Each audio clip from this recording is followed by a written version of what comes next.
Hello there, Parth Sharma this side, bringing you chess classics in which I'm covering top 15 games played by Vishwanathan Anand. If you are new to this channel, then do click on subscribe button, and if you're already subscribed, then do press the bell icon for future notifications. And if you have liked my work, then do consider supporting me on Patreon and PayPal. You will find the links in the description. Along with the links, you will also find the PGN of this game so that you can analyze it for your own self. And now, coming back to the game that I would be looking at is his game against Levon Aronian from Zurich Chess Challenge 2015, which stands at number 12 in this countdown of top 15 games by Anand. And this game specially caught my eye, as I always said that my choices can be subjective, and my choices involve those games particularly which have influenced me a lot. This game is one of them. I'm sure there are many games better than this that he has played, but considering all the circumstances and everything which was revolving around a certain tournament, a certain game also catches my eye when I consider the list of top 15. And this game especially caught my eye because this was played in 2015, early 2015, and right after Anand faced Carlsen in their rematch in 2014 for the World Chess Championship. So it was pretty skeptical that whether Anand would still continue playing chess. That was the question even after his crushing defeat to Carlsen in 2013 World Chess Championship, and then he bounced back strongly, winning the candidates tournament in 2014 and qualifying for the rematch. And in rematch also, he gave a tough fight. In some games, he missed something. He had a very good chance in winning game 6 of that championship match, but eventually blown it up. And in game 11, he was going after it, but suddenly lost the initiative and might have blundered at some moment and eventually lost that game as well. So it was very important that how he would react after another World Chess Championship loss to the very same opponent. So he played this tournament against many other players, but I'm focusing especially on this game, his game against Levon Aronian, and we would be seeing these names heard very often now, or I would say we will watching another game very soon. So now, without further ado, Anand is white in this game, Levon is black. Anand opens with d4, very unusual move for Anand. He usually opens with e4, but after that, Kramnik, after his World Championship match against Kramnik, he started to play d4 quite often. Knight to f6, c4, g6. So chances are he's going to play either King's Indian or Grunfeld. Knight c3. If he plays bishop g7, that will be King's Indian, and if he plays d5, that would be Grunfeld, or if he plays c5, then it will be Benoni structure. People call it Benoni, but Benoni is a place in South Africa that has nothing to do with the c5. Benoni is a Hebrew word. I don't know what does that mean, but I've heard it somewhere. Anyway, so Aronian plays Grunfeld here, and Knight to f3, bishop g7, queen b3 goes for the Russian variation of Grunfeld, Anand. D takes c, queen takes c, castles, e4, and knight to a6. So Aronian is playing exactly the same way that Carlsen played against Anand in game 10 of World Chess Championship match in 2014, from which he was coming off from Anand. So he's again facing the same move that Carlsen played, knight to a6, bishop to e2, following the same trail as in game 10 of that championship match. d5, e6, castles, e takes d, rook to e8, and in that game, in game 10 of against Carlsen, Anand played bishop to g5. And after h6, bishop tucks back to e3, bishop f5, rook a to d1. Carlsen had, I would say, probably played very safe. After, let's say, knight e4, he played very safe, and the game ended in a draw then. So it was pretty evident that Aronian also would have analyzed that game in depth and would have come with his own plans. Whereas Anand here, he was the one to divert in this position, because he also might have realized that after bishop g5, h6, bishop e3, the line that we looked, and knight e4 might have been a refutation for that in this position. Against Carlsen, this knight e4 might have been a refutation. So here in the game, that's move 11, Anand plays rook to d1 against Aronian, so which means that he also had something cooking here in this position. So found that he can try something else instead of, let's say, playing bishop to g5, which he did against Carlsen. He can try to play rook to d1. And it is pretty evident that Aronian must have prepared for this game very deeply, and he goes for bishop f5. Anand pushes that pawn to d6, so now this pawn is taking some squares. If knight to b4, then a3 and knight gets kicked off, and also the c7 square is taken away from this knight on a6 by the pawn on d6, and it is also looking to push itself up to d7, which can also create, I would say, I'm just running out of words, which would also, I would say, restrict black's rook's movement, so pardon me for that pause. And there is also an option to play either bishop g5 or knight to g5 to attack this soft point on f7. So realizing that, Aronian plays pawn to h6 and bishop to e3 by Anand, and now he wants to play something like bishop takes pawn. From the looks of it, it looks like he wants to play this. But Aronian decides to play knight to g4, because if you play bishop takes, then rook comes to c8, pinning that bishop. That won't be pleasant. In fact, that will lose the piece after, let's say, b6. And it's very difficult to move this bishop, and the question that you will ask, that where to move this bishop.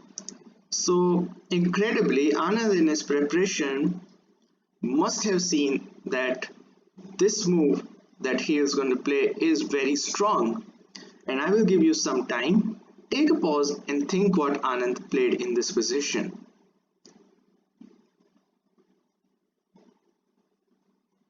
Well, if you found it out, that's awesome.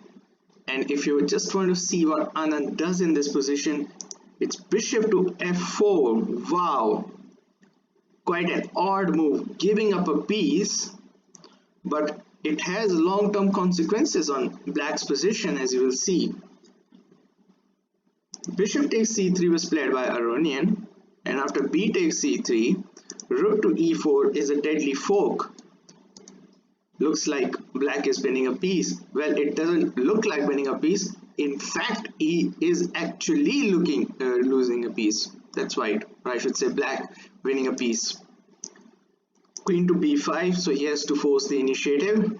And now rook takes f4, so black is a piece up, but white has tremendous activity and superb compensation for that piece because of this deadly passed pawn on 6th rank and this passive knight on a6, and it is already attacked, by the way, twice by the queen and by the bishop on e2, and it's very difficult to defend this, because if you let's say counter attack by playing rook to e4, attacking this bishop, then queen will simply take this off and still keep defending the bishop on e2, and white will be a pawn up along with this dangerous passed pawn. I think that would be decisive.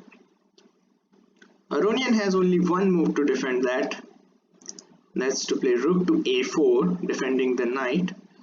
And if you play bishop takes a6, then I'm afraid white is losing this, because after rook to b8, queen to c6, holding that bishop, but white won't be able to hold that bishop any longer after bishop c6, defending this rook, and also white is losing its connection with the bishop.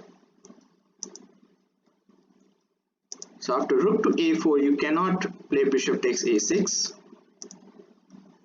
So what else can you play? d7, brilliant move again, putting more pressure, restricting black's movement even more, and this queen is somewhat freezed on d8 square because it cannot leave this last rank because the rook is hanging. The rook is under attack by the queen, so queen is defending that rook, and if this queen moves, then there's a chance to promoting to a queen, and the queen will be the only piece who will be taking that. And for instance, if we play queen f8, then queen takes queen, and then queen takes queen, then white promotes. Let me show you.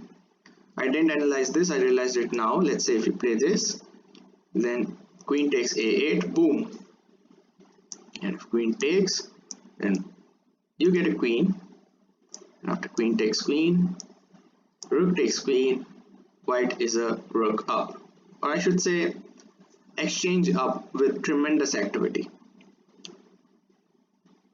So after d7, Aronian plays bishop to e4, and he has a plan up his sleeve. Probably I should say knight to c7 would have been a better move in this position instead of bishop e4, because this knight looks somewhat stuck there. Well, let's see what happens if after d7 played knight to c7. Well, then h3, kicking that knight off, knight jumps back, knight to e5, holding that pawn, knight to e6, knight c6, making sure that queen goes off, queen to f8. Now you cannot take it because the knight is also defending this d8 square, so that tactic is not possible anymore. Bishop to b5, attacking the rook, and now rook finds another safe square on h4. Chances are that black can sacrifice its bishop on h3 to create a tremendous counterplay, and the position would still be okay.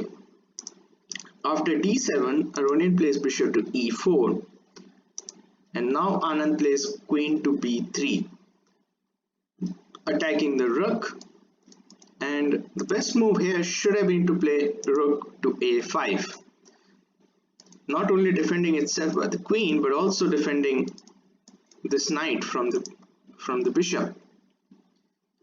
So white plays knight to d2, white would play knight to d2. This is the variation that what would happen.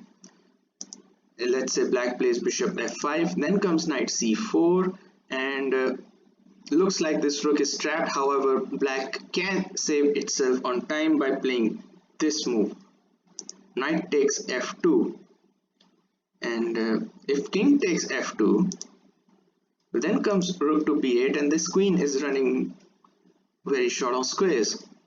For instance, if you play knight takes a5, rook takes b3, knight to c6, and the queen has this intermediate check which saves the day. So after knight takes f2, you cannot take it with the king. So what can you do? Well, you can take the rook, ignore the knight, and after knight takes d1, rook takes d1, queen takes a5, then comes bishop takes a6. You cannot take the bishop because of the queen, so the queen has to take control of this d8 square. And after rook d8, the position I would say still would be okay for white. And coming here on this position, as I said, knight takes f2, but what happens, as I said, with rook b8, the queen would be running very low on squares. So what's the point here? Why to just play knight takes f2?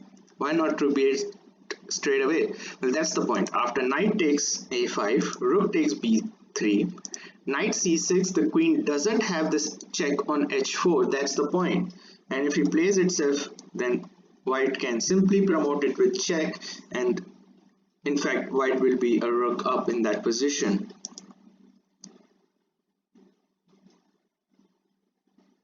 So rook a5, a move well worth considering, probably holding the game.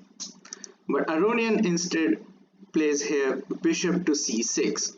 Well, it was found out that Aronian had actually seen that all, but he just forgot his analysis when white played d7, and it looked like he was on his own, and he didn't really know how to find the answers.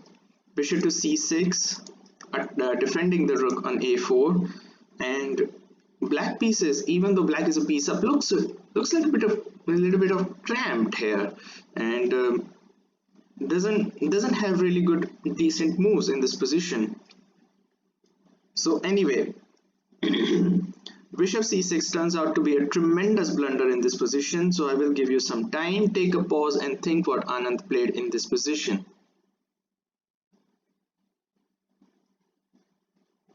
Well, if you found it out, that's awesome, brilliant job.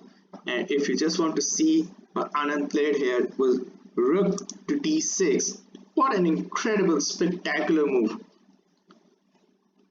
The bishop is attacked simply, and the knight is also attacked twice, and by this rook. And you will see another portion. This pawn is also attacked, exploiting this pin. So there's a threat of creating a fork, winning the knight as well. So what a tremendous rook this is on d6. And the best move here should have been to play c4. White still would be winning in that case, but here Aronian takes the pawn on d7, which creates a lot of pressure because now the second rook joins the party, and this bishop is pinned under this, I would say, tremendous battery on this d5, with this both rooks lining right in front of this black queen, with this helpless bishop sitting on d7 begging for mercy.